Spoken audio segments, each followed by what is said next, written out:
Të nderuar shikues, në ditarin e mëngjesit do të ndiqni. Lulzim Basha propozoi djegjen e mandateve të deputetëve. Grupi parlamentar i Partisë Demokratike mblidhet sot. Ky është vetëm fillimi. Qeveria Rama nuk përfaqëson vullnetin e qytetarëve, deklaroi Basha.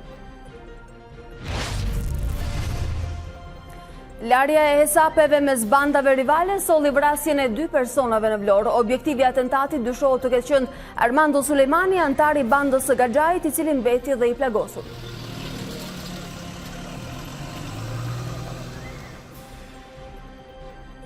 Të nderuar shikues, mirëmëngjes, por i takohemi edhe sot me ditarin e orës 9, drejt për drejt këtu në ekranin e A2 CNN. Në minutat në vijim gjithashtu do të ndiqni.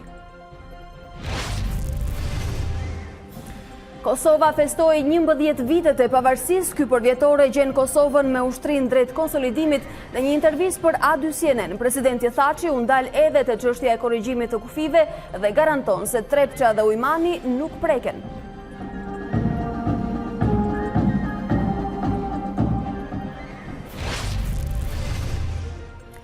Pasi uroi Kosovën për pavarësi, sekretari amerikan i shtetit përsëriti mesazhin e presidentit Trump për njohje reciproke mes Prishtinës dhe Beogradit.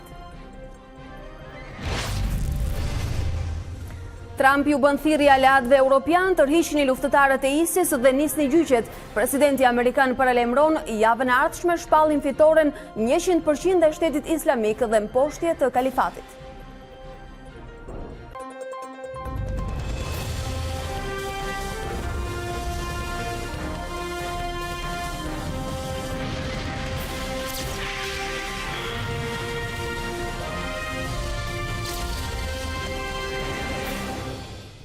Të nderuar shikues të ekranit të A2 CNN, me zhvillimet e fundit nga dinamika politike në vend, do ta nisim edhe ditarin e këtij mëngjesi.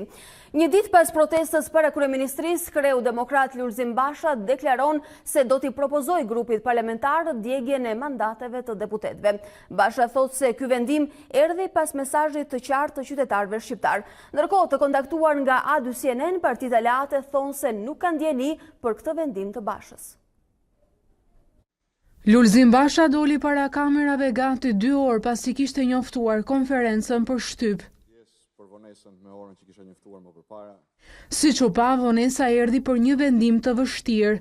Kreu i opozitës bëri propozimin radikal të djegjes së mandateve të deputetëve të Partisë Demokratike. Ai kanë vendosur t'i propozoj grupit parlamentar dhe forumeve më të larta vendimarrëse të Partisë Demokratike të Shqipërisë djegjen e mandateve parlamentare në mbështetje të qëllimit dhe aspiratës që ju dje dëshmuat se është mbarkombëtare, europiane dhe pandalshme, mbrojtjen e demokracisë dhe shtetit të së drejtës. Krye opozitari foli për një vendimarrje të detyruar nga populli që sipas tij u bashkua në protestën më të madhe qytetare në 30 vitet e fundit për krijimin e një qeverie tranzitore dhe zhvillimin e zgjedhjeve të lira. Mesazhi juaj është i qartë. Kështu nuk vazhdohet. Dika ka shkuar në palc dhe koha e fjalëve ka mbaruar. Lideri i opozitës falenderoi qytetarët që u përgjigjen ftesës për të dalë në shesh, ndërsa sulmoi edhe një herë kryeministrin Edi Rama dhe policinë e shtetit për reagimin e ashpër ndaj protestuesve, duke hedhur gaz losqjellës në drejtim të tyre. Dhuna, rrahja dhe helmimi i qytetarëve të vjedhur dhe të tradhtuar ka vetëm një motiv. Ajo bëhet në emër të Edi Ramës për llogari të mbrojtjes pushtetit të tij të kalbur e degraduar nga korrupsioni, vjedhja dhe krimi. Nëse deputetët do të pranonin propozimin e Lulzim Bashës, ky do të shënonte rastin e parë që një parti politike djeg mandatet e deputetëve. Kjo do të thoshte se deputetët aktual duhet të hiqnin dorë nga mandati dhe sipas nënimit 164 të kodit zgjedhor, Kuvendi i Shqipërisë do t'i drejtojë Komisionit Qendror të Zgjedhjeve për të bërë zëvendësimin me emrat e tjerë në listë. Burimet pranë Partisë Demokratike thanë se edhe nëse emrat e tjerë të listës do të pranonin marrjen e mandateve, kjo nuk do të ndryshonte qëndrimin e opozitës, pasi djegja e mandateve është një veprim politik. Për Partinë Demokratike rruga e vetme janë zgjedhjet e lira. Propozimi i kryetarit të Partisë Demokratike nuk ka qenë i njohur për partitë e tjera parlamentare aleate të demokratëve, të cilët të kontaktuar nga dy CNN thanë se nuk kishin ndjeni. Megjithatë, kryetarja e Lëvizjes Socialiste për Integrim, Monika Kryemadhi, reagoi në Facebook vetëm pak minuta pas deklarantës së Bashës, por shmangu komentet për mandatet. Betejë kundër Ramos dhe bandave të krimit vazhdon, nuk ka parë gjë akoma, shkruan Kryemadhi. Por sot, Partia Demokratike mbledh dhe grupin parlamentar, ndërsa pritet gjatë ditës dhe një reagim konkret nga Lëvizja Socialiste për Integrim. Pasdite, Demokrisiani Nartën Doka, Agronduka i Partisë Agrare Ambientaliste, kanë dalë pro vendimit për djegjen e 3 mandateve që ai ka në listën e Partisë Demokratike, si kundër dhe Shpëtimi Drizi i PD-us, i cili ka mbështetur opsionin e Partisë Demokratike. Ndërkohë, i vetmi reagim nga majoranca pas deklaratës së Lulzim Bashës për djegjen e mandateve, ishte ai ministres së Shtetit për marrëdhëniet me Parlamentin Elisa Spiropali. Sipas dhënëses së qeverisë, ky vendim është një e keqe që ka një të mirë. Spiropali shkruante në Twitter se Lulzim Basha tha se do të ndiqte qeverinë, por ka vendosur të ndjek mandatet. Sinqerisht, nuk do të dëshironim kurrësi degradimin e tyre konstant, por në këto kushte duhet pohuar kjo e keqe ka një të mirë. Nuk do t'i marrin më rrogat për ta ndotur Parlamentin me baltë dhe bojë, shkruante Elisa Spiropali në Twitter. Ndërsa kryeministri i vendit Edi Rama e ka cilësuar një produkt të politikës qorresh për ndarjen e protestës në mediat ndërkombëtare.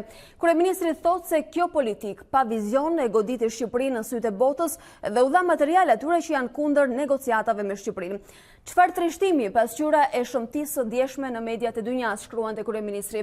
Politika qorre e një opozite pa vizion, pa program, pa leadership nuk i bëri dot asgjë qeverisë, po goditi Shqipërinë në sytë e botës dhe u dha material të tërë atyre që ndanë sebepe kundër negociatave me BE-n. Turp përfundonte reagimin e tij kryeministri Rama. Për gjitha këto zhvillime dhe jo vetëm do diskutojmë edhe me të ftuarin e këtij mëngjesi. Tashmë është bashkuar me mua në studio zotja Antona Bilekaj, gazetar, analist, mirëmëngjes, mirë se vini. Zotja Bilekaj, pas protestës së 16 shkurtit, tashmë Partia Demokratike del me një alternativë të beft. Flasim për djegje mandatesh. Si u duket, bëhet fjalë për një strategji, mendim politik apo është një qëllim real për përmbushjen e objektivave që ata kanë paracaktuar? Nuk është e beft, besoj, sepse është diskutuar shumë herët. Para shumë muaj që ka thënë ish kryeministri, ish kryetari i Partisë Demokratike. Por jo në kohën e organizimit të protestës. Diskutoi për një aksion të përshkallëzuar gjatë protestës, para protestës, dhe protesta do të ishte si hapi i parë.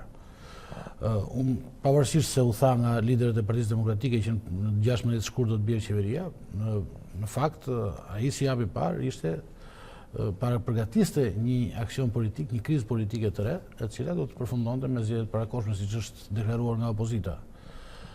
Besoj që djegja e mandateve është një nga hapat që duhet që ta çojë vendin patjetër pastaj në zgjedhjet parakohshme, sepse do të kemi pas kësaj një parlament monist i cili nuk mund të funksionojë, sepse pa opozit as kushtetuta nuk e pranon që Shqipëria të jetë një vend pa opozit, të nënë është sankcionohet në kushtetutë pluralizmi politik në Shqipëri.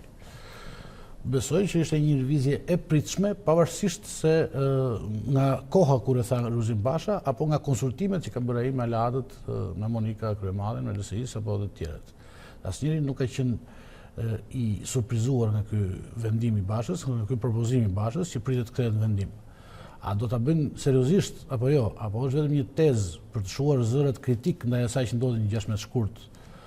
Kjo do të shihet deri Çfarë do të thotë ta bëjnë seriozisht? Ta realizojnë në praktik, mos të mbetet në stadin e një paralajmërimi opozitar? Propozim si i zotit Berisha që u diskutua në mbledhjen e grupit parlamentar, por nuk gjeti mbështetje në atë kohë dhe tani mund të diskutohet dhe të mos gjejë mbështetje. Mendoj që kushtet kur Partia Demokratike mund të mos e bëjë këtë dhe të vazhdojë me protestat, jo si kjo, se kjo nuk përsëritet ajo e 16-s, që një protestë shumë e madhe. Besoj nuk do të përsëritet për shumë vite, sepse ishte një nga protestat më të mëdha në gjithë të vite. Se nuk ka pritshmëri që protesta e cila vijon të njëjtën të jetë atyre për masave toni? Nuk besoj se do të përsëritet një protestë e tillë. Ajo ishte një protestë shumë e madhe. Pjesëmarrja ishte jashtëzakonshme. Tensioni ishte jashtëzakonshëm. Është shumë e vështirë të ketë atë pjesëmarrje, tensionin edhe mund ta ketë, por atë pjesëmarrje është shumë e vështirë ta ketë sepse nuk kemi parë protesta të tilla për shumë vite. Por ideja është që djegja e mandateve është si hap për të krijuar një krizë politike. Ne kemi sot një krizë përfaqësimi. Duke pas parasysh që raporti ose BE-Odirit na ka thënë që 20 deri në 30% e votave janë blerë, do më thënë që deformimi i vullnetit popullit është sankcionuar me para.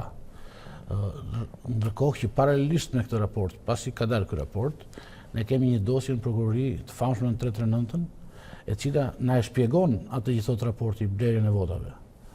Dhe që thot se dokumentuar me disa dokumenton me prova, dhe ka akoma prova, ku lider politik të majorancës në bashkëpunim me banda kriminale kanë blerë votat dhe janë siguruar që këto votat i jepen në favor të majorancës.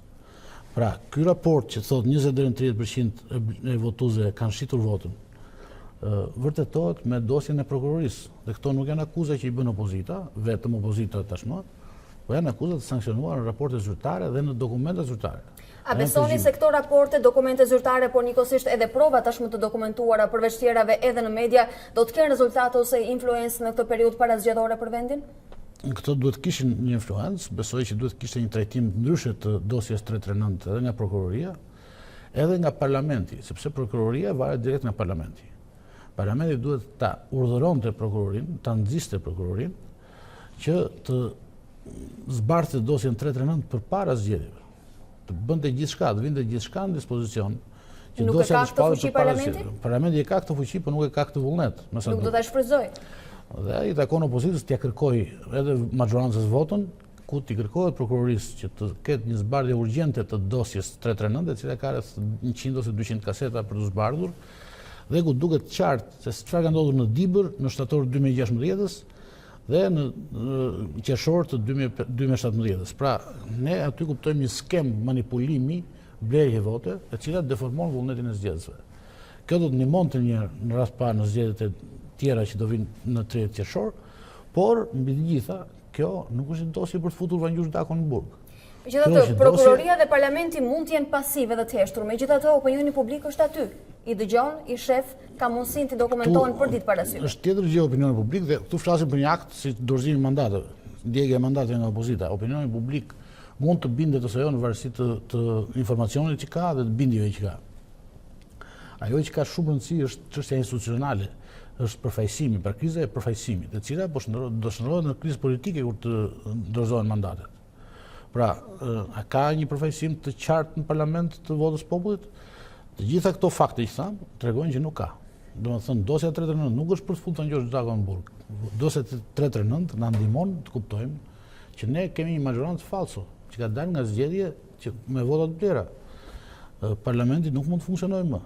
Daljen e fakteve të dosjes 339 nuk duhet procedohen prokurorët që kanë nxjerr informacionin, por duhet që menjëherë të shikohet mundësia për zgjedhje që të përfaqësojë vullnetin e popullit.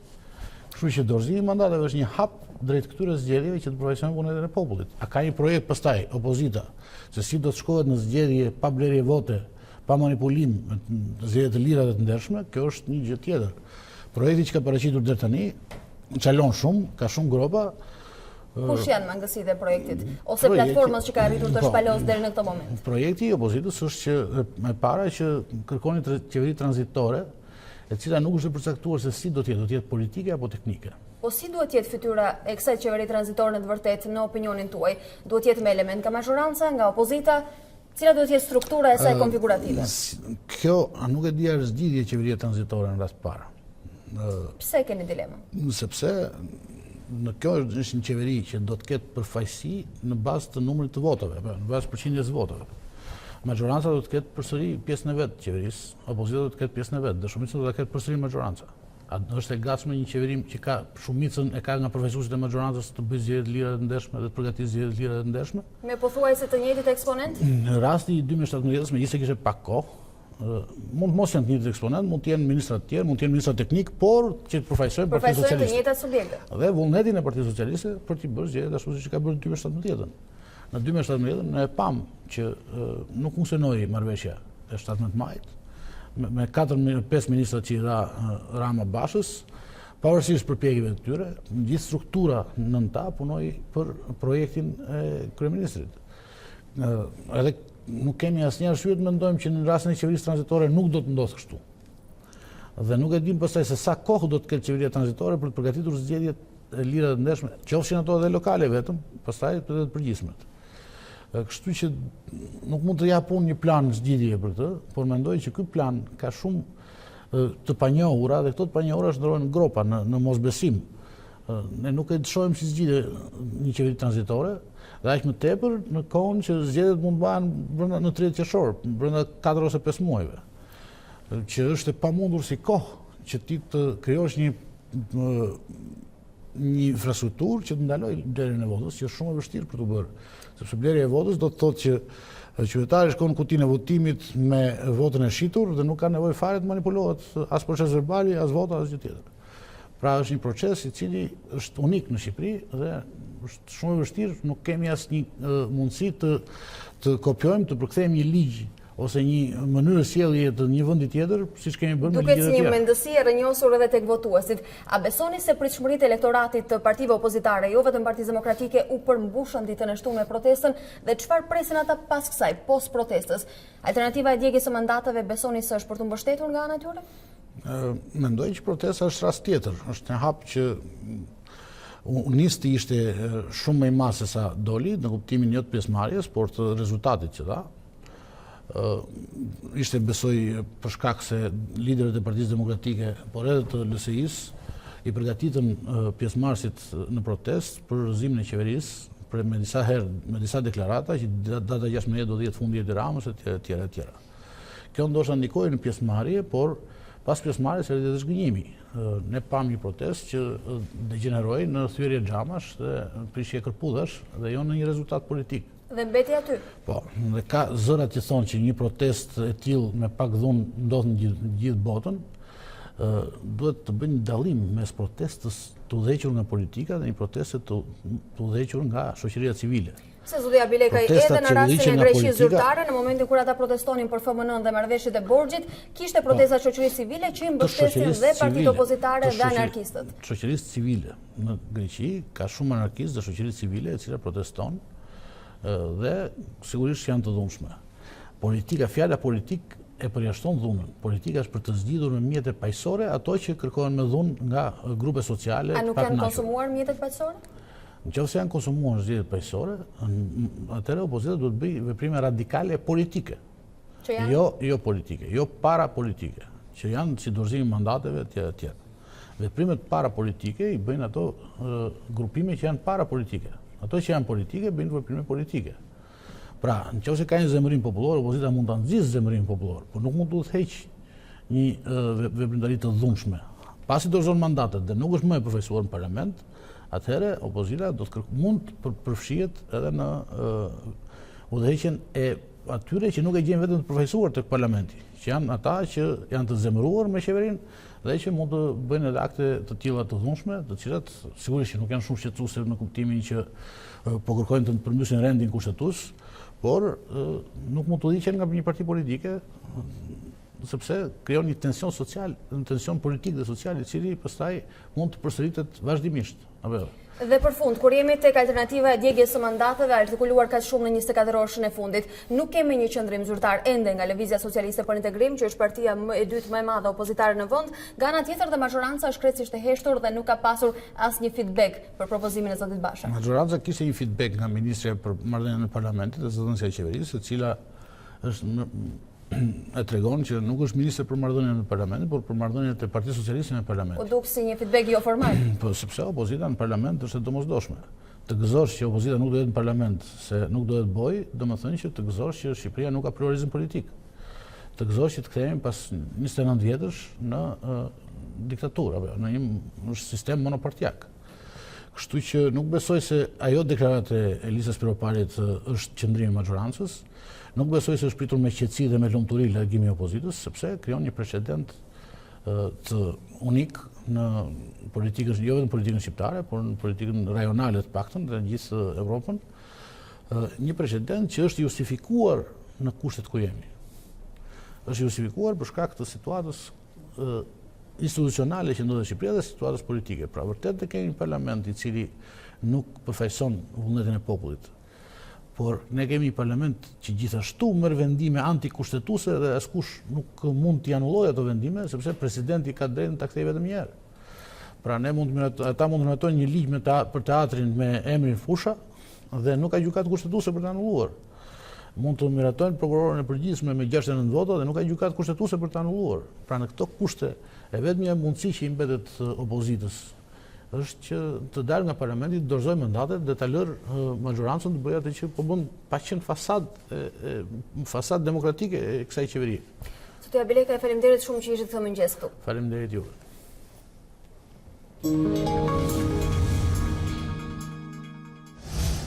Të nderuar shikues, ne rikthehemi bashkë me të tjera informacione, mbetemi tek aktualiteti në vend. Një vrasje dyfish të ndodhi këtë të diel në qytetin bregdetar të Vlorës, ku motivi dyshohet të jetë larja e sapeve mes bandave rivale. Objektivi i atentatit dyshohet të ketë qenë Armando Sulejmani, antar i bandës së Gaxhait, i cili edhe mbeti i plagosur.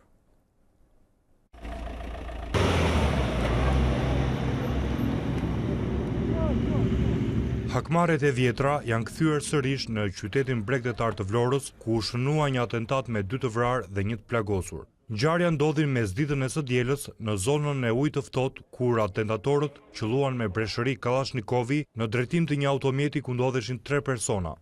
I vrarë mbeti Aurest Rexho, pronari një lokali në lagjen e Çoles, i cili është edhe kunati i shënjestrës së këtij atentati, 42 vjeçarit Armando Sulejmani, i njohur ndryshe si Çipuri. I vrarë mbeti dhe Arjan Hasani, ndërsa policia thotë se në drejtim të automjetit ku ndodheshin 3 personat, ka qenë njëri prej të vrarëve. Ai ka kthyer automjetin drejt oborrit të një banese, por atentatorët arritën të qëllonin me Kalashnikov drejt tyre. Në Shërish të Vlorës, policia gjeti 3 Kalashnikov dhe një automjet të djegur. Kjo makinë dyshohet se u përdor nga autorët për t'u larguar nga vendi i ngjarjes. Objektivi i atentatit dyshohet se ka qenë Armando Sulejmani, i cili është edhe antar i bandës së Gaxhait. Para 3 vitesh ai shpëtoi një atentati sapo kishte dalë nga burgu, ku ishte dënuar me 20 vjet. Mendohet se ai është autori një plagosje në vitin 2017. Policia thotë se shkaki i këtij atentati është hakmarrja dhe larja e sapeve mes bandave që luftojnë për zotërimin e zonave të trafikut të narkotikëve.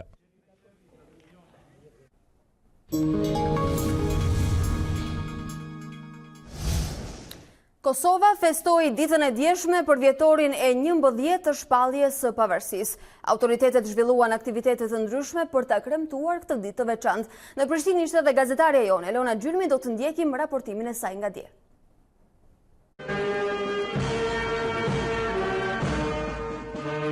Kosova i nisi që në mëngjes festimet për 11 vjetorin e saj të pavarësisë.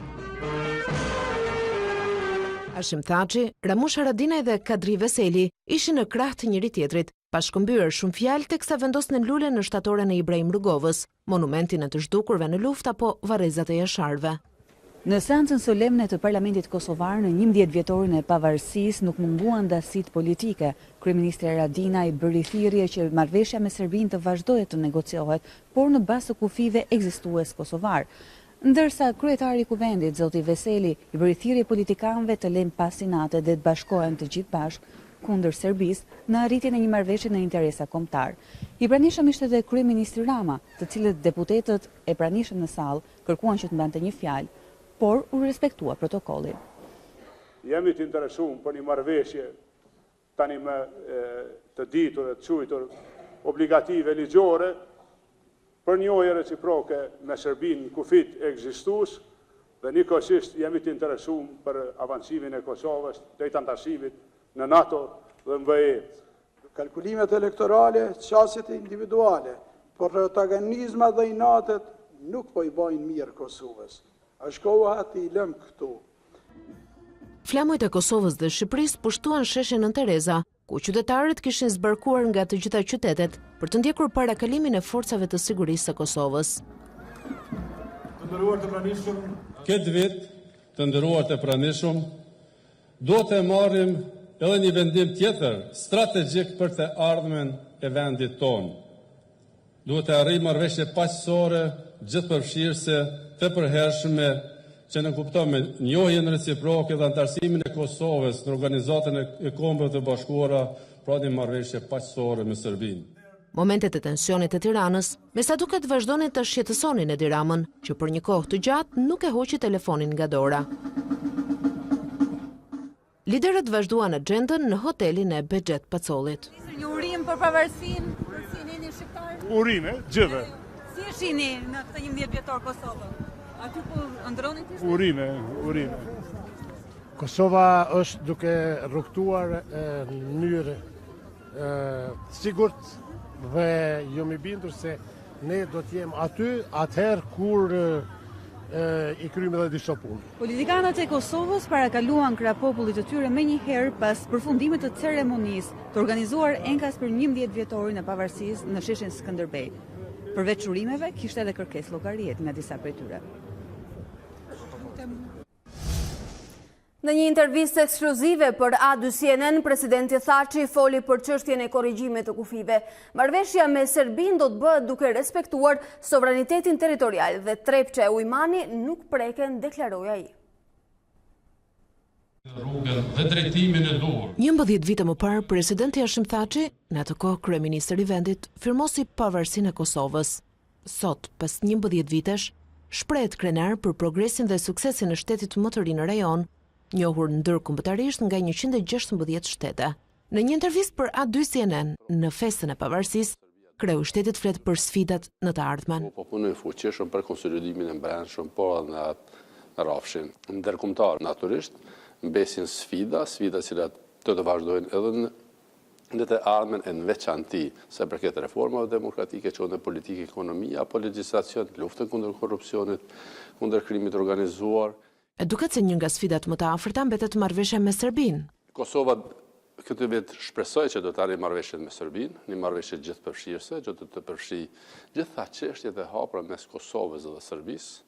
Një marrëveshje kjo që do të ha perspektivën për antarësimin e NATO dhe Bashkimit Evropian për Kosovën, po para se gjithashtu një marrëveshje që do të sjellë njohjen e Kosovës nga Serbia dhe antarësimin në Organizatën e Kombeve të Bashkuara në kuadër kësaj, sikur gjitha vendet e tjera që flasin për çështjen e definimit të kufirit, edhe Kosova dhe Serbia duhet ta zyrtarizojnë këtë çështje. Për këtë Thaçi thotë se ende askush nuk ka folur në terma konkret. Për tokë askush nuk ka folur, nuk ka hedhur harta në tavolinë, atë që mund të them është se duhet të ndodhë definimi kufije, sikur që po ndodhë definimi edhe mes Shqipërisë e Greqisë, edhe mes Slovenisë e Kroacisë, edhe vendeve të tjera. Ne jemi vend sovran, marrëveshja përfundimtare duhet jetë mes dy vende sovrane.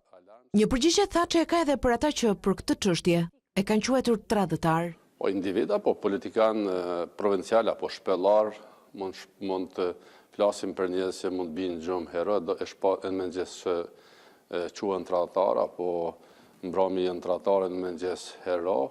Unë jam iki shumë larg atyre çështjeve. I pyetur në fund për darkën e disa javëve më parë në shtëpinë e tij, ku i pranishëm ishte edhe kryeministri Rama, Thaçi shprehet. Nuk ka qenë darkë me agjen politike, ka qenë darkë shumë miqësore. Faleminderit shumë zoti president. Faleminderit që thartë për ju. Akademiku Recep Qosja në një intervistë për A2CNN nënvizon pavarësinë e Shqipërisë dhe pavarësinë e Kosovës si momentet më të rëndësishme të historisë shqiptare. Por festa e përvjetorit të 11 të pavarësisë së Kosovës erdhi me drithije të saj. Recep Qosja preku problemet kryesore të Kosovës sot, ndërsa thotë se ardhmja i përket brezit të ri të politikës. Ndërkohë intervistën e plotë të zotit Qosja do të keni mundësi ta ndiqni menjëherë pas kësaj hapësire informative. Dhe shpallja e pavarësisë së Kosovës më 17 shkurt 2008. Do të thuhet se për këto dy ngjarje të mëdha janë investuar shumë përpjekje, shumë fuqi. Janë investuar Por çfarë mendojnë qytetarët e Kosovës në përvjetorin e 11 të shtetit të tyre të pavarur? I ndjekim prononcimet. Paka ndryshua, paka vizë sa sprit jo. Ka stagnue. Sot keni dalë të festoni? Po kemi dalë të festojme dëshirë se e çdo qytetari t'ia urojmë edhe ne qytetarët të Kosovës festën e pavarësisë. Kemi prit më shumë. A ka ndonjë mesazh në këtë ditë feste për politikën, për qytetarët e vendit tuaj? Po ka, mos e këshyrin interesin partijak, dhe të lëvizin interesin kombëtar. Deri dikun të knaqen. Mundemi më kanë edhe ma mirë, presum punë ma shumë, investime në Kosovë ma të mvaja, që to sanët. Jeni sot pas 11 viteve pavarësi, si e shihni vendin tuaj? Shiko, vendi jonë është në rrugë mbarë, edhe njerëzit sikur e kanë humbur durimin, për ndryshe jemi në rrugë në barë. Në krahasim me katrahurat që i ka përjetu ky popull, tani jemi shumë në rrugë në barë, duhet kemi durim, jemi para sfidave të mëdha aktualisht, por besoj që do të bëhet gjithçka si është mas miri. Si po duket festa sot? Shumë mirë, Se vendose me u vesh me veshjet kombëtare? se është dita ndërkombëtare e Kosovës dhe kam pasur qejf të veshem. Ka mundësi jenë ma mirë, po mirë, kundra që që na ka për para, do të me... Unë mendoj janë të jetë në hopat sigur, gradualisht. Gëzuar të. Gjithçka pritet me arrit, po duhet kopak, duhet punë. Gëzuar atër. Panderës. Urime pavarësia të gjithë Kosovës. Në urimin e pavarësisë së Kosovës, sekretari amerikan i shtetit Mike Pompeo me anë të një deklarate shprehu mbështetjen e Washingtonit për qeverinë dhe popullin e Kosovës. Kreu i diplomacisë amerikane shton se normalizimi i marrëdhënieve me Serbinë duhet të vazhdojë.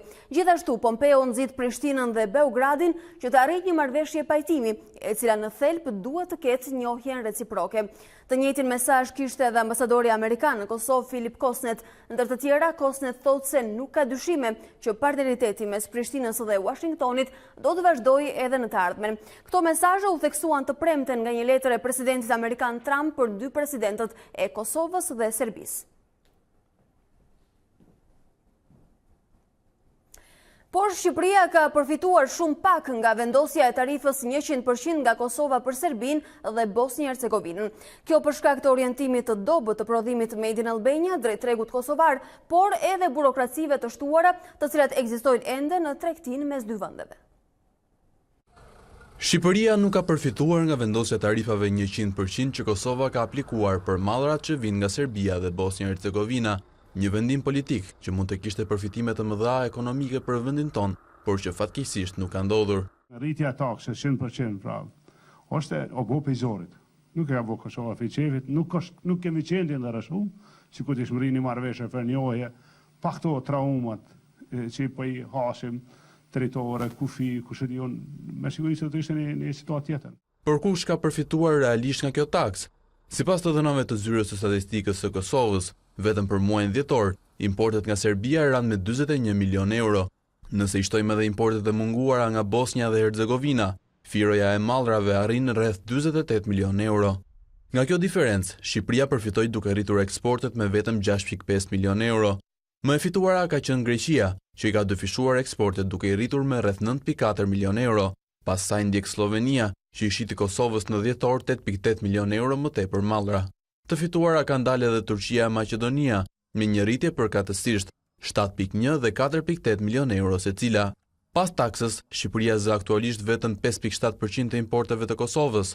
Arsyeja pse pavarësisht patriotizmit, produktet shqiptare kanë ende një pjesë fare të vogël të tregut, është struktura e eksporteve. Për te i kufirit ne dërgojmë materiale ndërtimi, minerale dhe produkte bujqësore, ndërkohë që taksa 100% krijoi nevoja për ushqime të përpunuara dhe materiale plastike, ku hynë për të zëvendësuar pikërisht Greqia e Slovenia. Sipas ekspertëve, mbi tregtinë me Kosovën rëndojnë ende edhe shumë barriera jo tarifore, si dhe pa aftësia e qeverive për të orientuar prodhuesit drejt nevojave të tregut.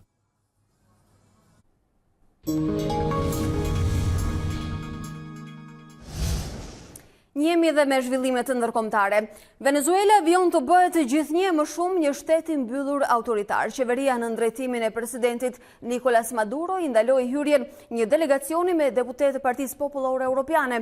Këta të fundit ishin ftuar për të vizituar Venezuelën nga Asamblea Kombëtare që kontrollohet nga opozita. Mediat vendase kanë bërë të ditur se autoritetet dëbuan anëtarët e delegacionit me njerëz sapo zbritën në Caracas. Ministria e Jashtme e Venezuelës e arsyeton këtë vendim duke thënë se eurodeputetët e nisur nga Madridi kishin udhëtuar me qëllime konspirative.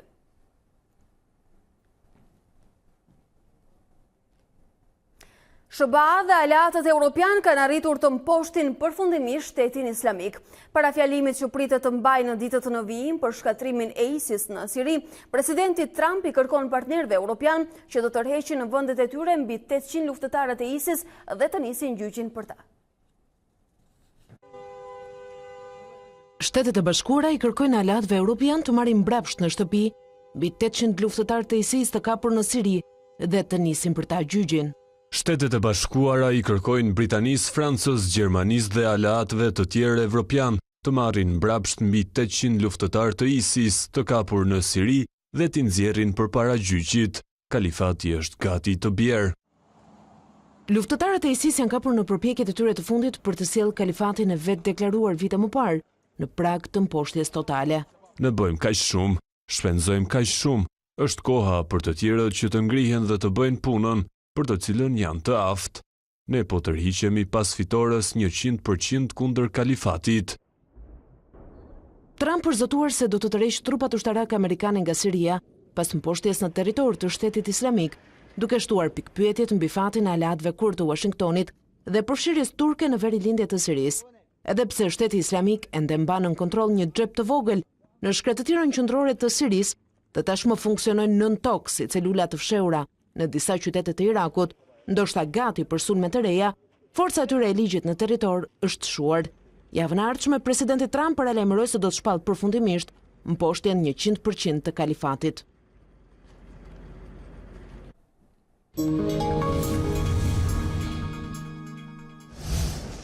Është momenti të kalojmë në sport. Partizani humbet në Laç dhe nuk përfiton nga hapi falsi Kuksit. Të kuqt u kthyen nga penaltia e Shtubinës dhe kontestuan për një 11 metësh të padhën. Partizani kurreson me 46 pikë pas 22 javësh, 7 më tepër se Teuta dhe 8 pikë nga Kuksi. Fitore befasuese e Kastriotit në fushën e Kamzës në garën për mbijetesë. Sfida u vendos nga një ish, Ersi Lymeraj në minutën e 3 shtesë. Humbja solli edhe largimin e trajnerit Ernest Gjoka. Ndërkohë vazhdon momenti negativ i Skënderbeut. Korçarët humbën 2-0 në fushën e flamurtarit me ndeshjen që u vendos nga golat e Ribajt dhe Mustës. Tirana evitoi humbjen me luftëtarin me marrjen në shtesë që barazoi ndeshjen 1-1. Me këtë barazim skuadrat qëndrojnë në të njëjtat pozicione në klasifikim. Javën e ardhshme Skënderbeu dhe Tirana përplasen së bashku në ndeshje direkte. U largua nga Anderleti për të patur më tepër hapësira dhe vendimi rezultoi ai duri. Kristala Bazaj debutoi me gol të Osieku në ligën e parë kroate. Sulmuesi Kuqeziu aktivizua nga stoli në minutën e 57 dhe vetëm pas 11 minutave në fush realizoi golin e fitores 1-0 ndaj Istras. Një start ëndrash për talentin Kuqezi me Osiekun që konsolidon pozitat në vendin e dytë në elitën e futbollit kroat. Suksesi i Shqipërisë në atletik në kampionatin ballkanik të sallave të mbyllura në Stamboll. Kampionja e pistës Luiza Gega është shpallur kampione e Ballkanit. 30 vjeçaria fitoi medaljen e hartë në garën e 3000 metrave me një diferencë të theksuar nga rivalet në pistë. Ky nuk ishte vetëm suksesi i ekipit Kuqezi. Ismir Smajlaj fitoi medaljen e argjend në kërcim së gjati. Shkodrani ishte favoriti për titullin kampion, por me provën 7.72 metra u klasifikua vetëm i dyti. Medalje bronzi mori Franco në garën e 400 metrave me kohën 47 sekonda e 64 të qintat. Ai vendosi edhe një rekord të ri kombëtar. Napoli është ndalur në një tjetër barazim pa gole në Serie A, këtë herë ndaj Torinos, duke e çuar në 13 pikë diferencën nga Juventusi i vendit të parë. Tashmë bardhëzint janë me një dorë tek titulli i 8 radhazi, teksa gara duket praktikisht e mbyllur. Ndërkohë Inter arriti të sigurojë një fitore të rëndësishme 2-1 ndaj Sampdorias. Zikaltrit ruajnë vendin e 3 në renditje, por tregojnë gjithashtu se din të fitojnë edhe pa Mauro Icardin.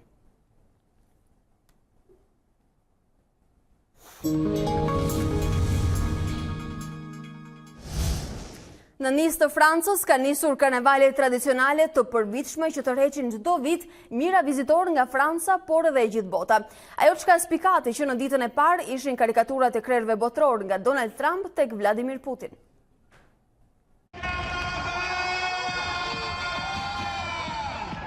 Karikatura shumë ngjyrshe të presidentit amerikan Donald Trump dhe bashkë me Harvey Weinstein dhe Charlie Chaplin kanë pushtuar karnavalet e Nicës. Karnavalet të mbajtura në qytetin mesdhetar që prej vitit 1873 organizohen nga 16 shkurti deri më 2 mars, ku tema kryesore është mbreti i kinemas.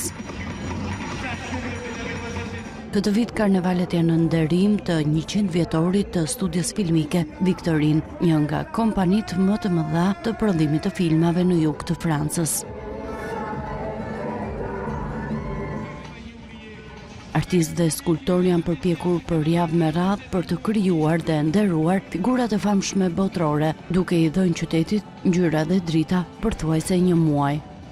Ajo çka ka shkaktuar hilaritet ka qenë një karikaturë Donald Trump, veshur si një kloun dhe që mban në dorë presidentin francez Emmanuel Macron. Dikur një event që bënte për vete vetëm banorët e qytetit të Nicës, sot karnavalet e saj tërheqin vizitor nga Franca dhe i gjithë bota.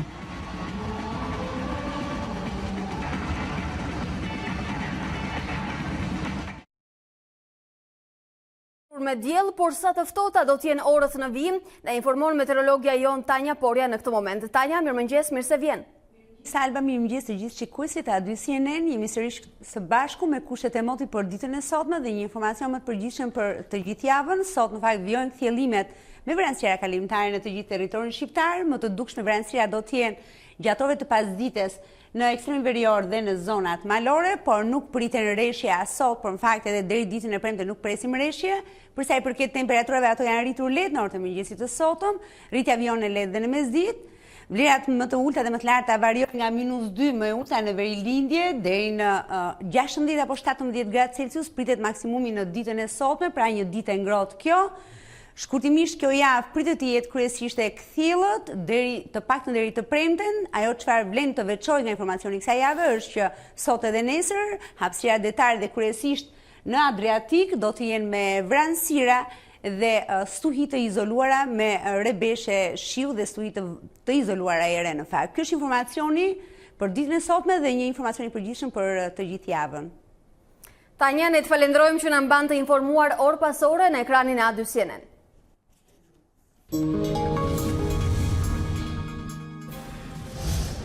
Të nderuar shikues, ne shohim edhe një herë zhvillimet kryesore të ditarit të mëngjesit. Lulzim Basha propozoi djegjen e mandateve të deputetëve. Grupi parlamentar i Partisë Demokratike mblidhet sot. Ky është vetëm fillimi, qeveria Rama nuk përfaqëson vullnetin e qytetarëve, deklaroi Basha. Larja e sapeve mes bandave rivale solli vrasjen e 2 personave në Vlorë. Objektivi i atentatit dyshohet të ketë qenë Armando Sulejmani, antar i bandës së Gaxhait, i cili mbeti edhe i plagosur. Kosova festoi 11 vitet e pavarësisë. Ky përvjetor e gjen Kosovën me ushtrin drejt konsolidimit dhe një intervistë për A2 CNN, presidenti Thaçi u ndal edhe te korrigjimi i kufive dhe garantoi se Trepça dhe Ujmani nuk preken.